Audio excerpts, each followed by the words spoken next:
দেখুন আমি আপনাদের জন্য নিয়ে এসেছি আপনার হচ্ছে ইউএস পোলো টি শার্ট 4-ওয়ে লাইক্রা টি শার্ট, একদম প্রিমিয়াম কোয়ালিটি কাপড়, ফুললি স্ট্রেচেবল। এতদিন আপনারা কটনের পেয়েছেন, এবারে Lycra US polo T shirt পাচ্ছেন। দেখে যান, ফাইন কোয়ালিটি, সামনে দুটো বোতাম হবে, ইউএস পোলো লেখা থাকবে, হাতে গ্রিপ, 3 লেখা থাকবে না। এর মধ্যে কালার দেখে নিন, প্রচুর ভ্যারাইটিস কালারের মধ্যে আপনি পেয়ে যাবেন। টোটাল 18টা কালার পাবেন, L XL double XL, L XL double XL colour পেয়ে যাবেন।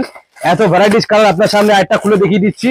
প্রাইস পড়ে যাবে আপনার অনলি 350, প্রাইস আছে আপনার 499, দেখে নিন ডিসকাউন্টে 350। Fully stretchable Lycra T shirt, কলারওয়ালা টি শার্ট, 4-ওয়ে স্ট্রেচেবল টি শার্ট, যেটা আপনারা কোনো দিনও দেখেননি। আমাদের কালেকশন দেখে যান, সামনে দুটো বোতাম থাকবে, ইউএস পোলো লেখা থাকবে, আর ফুললি স্ট্রেচেবল কালেকশন পেয়ে যাবেন। দুর্দান্ত, এতদিন আপনারা কটনে পড়েছেন, কিন্তু এইবারে আপনারা পাচ্ছেন গেঞ্জি কাপড়ে। তাই লেট করবেন না, তাড়াতাড়ি চলে আসুন। দারুণ দারুণ কোয়ালিটি আপনারা পেয়ে যাচ্ছেন, অসাধারণ অসাধারণ কোয়ালিটি। লেট করবেন না, শিগগির চলে আসুন, তাড়াতাড়ি চলে আসুন।